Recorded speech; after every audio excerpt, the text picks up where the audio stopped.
Hi guys, welcome to Talk to Me Tuesday for Tuesday, May 2nd, 2017. This is Jennifer.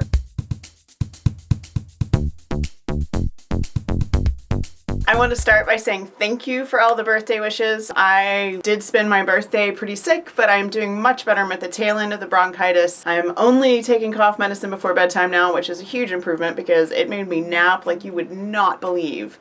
I think I have now received all of my birthday swaps. I wanted to show you guys those. From Jordan, I received this adorable orange floof card and these two very pretty fat quarters. Small disclaimer on the next one, Amber and I have exchanged birthday gifts for years, so I got my fat quarter swap, but I also got a little birthday gift. So she sent me this great kitty card. I sense a theme in my cards this year. And this awesome speckledy fabric, and then this awesome quilt ruler fabric, which is just so freaking cool. I mean, Stonehenge and quilt rulers, it just really doesn't get any better than that. She also sent me some fantastic Beast fabric, which is really cool. It's newsprint, so I'm actually going to put this not with my Harry Potter fabric, but with my newsprint fabric, which I am collecting for a project for someday. I'm not sure yet. Maybe later this year. We'll see. She also sent me some crossword puzzle flannel, which there's a story behind, but it's for another day. You can probably tell we've had a little bit of a set change. I've taken down all my paper piecing vintage blocks because I have finished all of my blocks. I have cut out all of my pieces for my quilt and will be getting my paper piecing vintage Halloween version all pieced up very soon. However, I will not be showing you the finished quilt until the event is over, so I will only be showing you little sections of it as we go along. That next block, of course, will be next Monday when we have our next installment for Paper Piecing Vintage.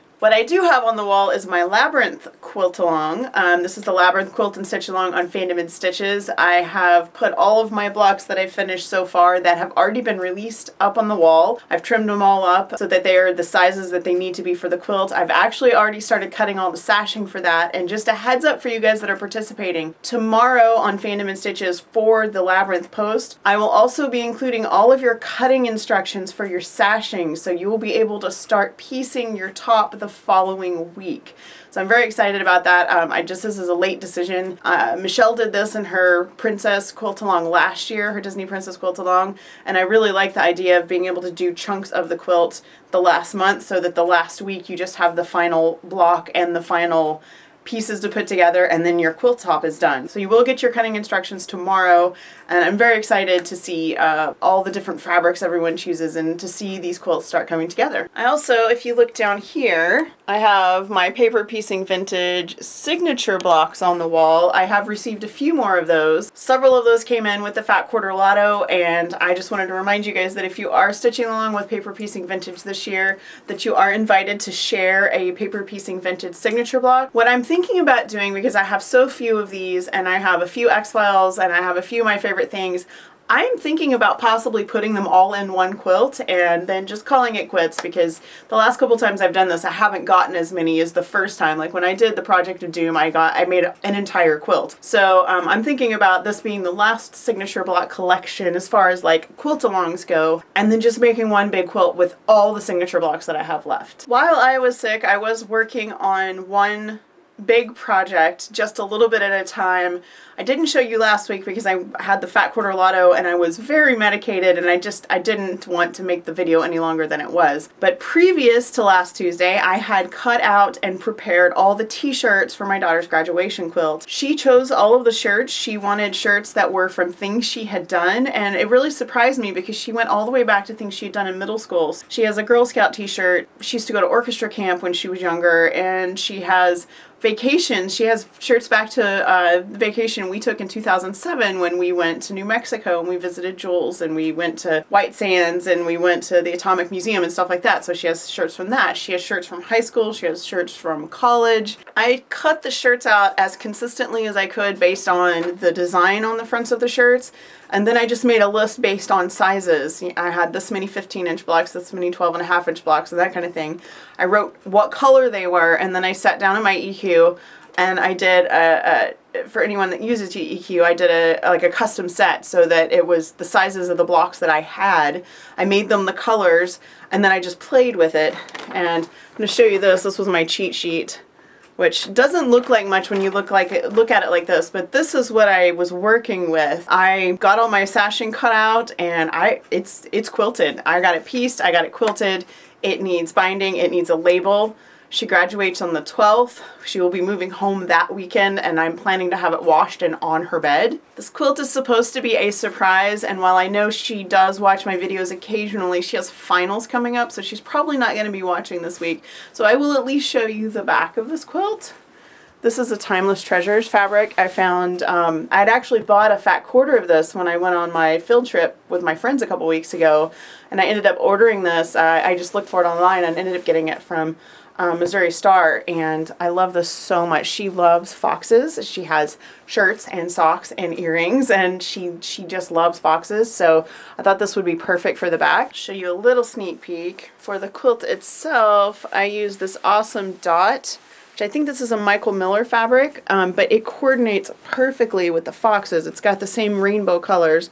And then on the quilting, I did like this really geometric quilting because it's all giant rectangles and giant squares, and so I just thought it would be something different, and it's very jagged. It's not perfection. I had two little places where the t-shirt stretched a little bit, but I think once it's washed and it puckers up, you won't even be able to notice that. And this is a quilt to use and to love, and not for show or anything. So I really don't care, and I don't think she will care. Hopefully I will have this bound and labeled, and this will be my Talk to Me Tuesday next week. With that in mind, I want to show you guys my project board, which has Paper Piecing Vintage has been moved to 2 tops to be pieced because it's all the pieces are ready to be pieced together.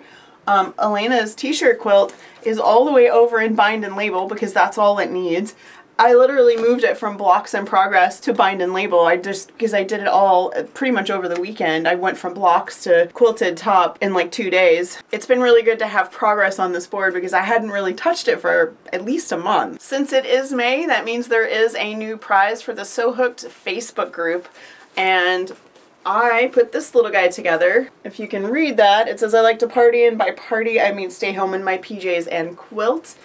This was a bag that I had purchased, and I had actually taken the straps off for something else. So these are totally different straps, and then I just put a really simple yellow lining in it to just cover the raw seams and to cover the back of the embroidery. So it's just a giant tote bag that has been embroidered. This is I know it's going to be a shocker, this is an Urban Threads design that I got when they were having a sale a while back, and I was really glad to get to use that on this bag. By the time you see this, this will already be posted in the Sewhooked Facebook group. Don't forget, new Paper Piecing Vintage next week. There will be another new Free Pattern Friday this coming Friday. Last Friday's was hand embroidery, and it was 12 cupcakes to hand embroider. I almost said paper piece because of course, but these are sketches I did quite a long time ago, and I don't know why I never shared them. I had planned to share them ages ago, and I just didn't, and I found them when I was cleaning out my hard drive, so now they are free for you to hand embroider. They're just cheeky little cupcakes that I sketched out. I'm asked fairly constantly how I design my patterns, and the answer is many, many ways.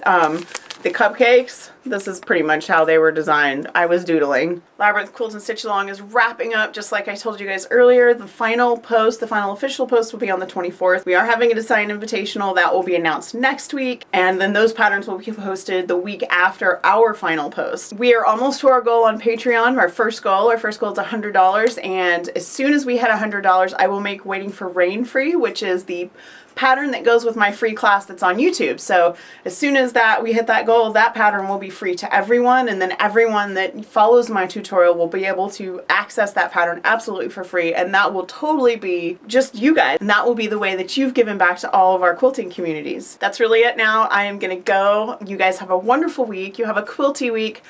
I will see you next week. Bye.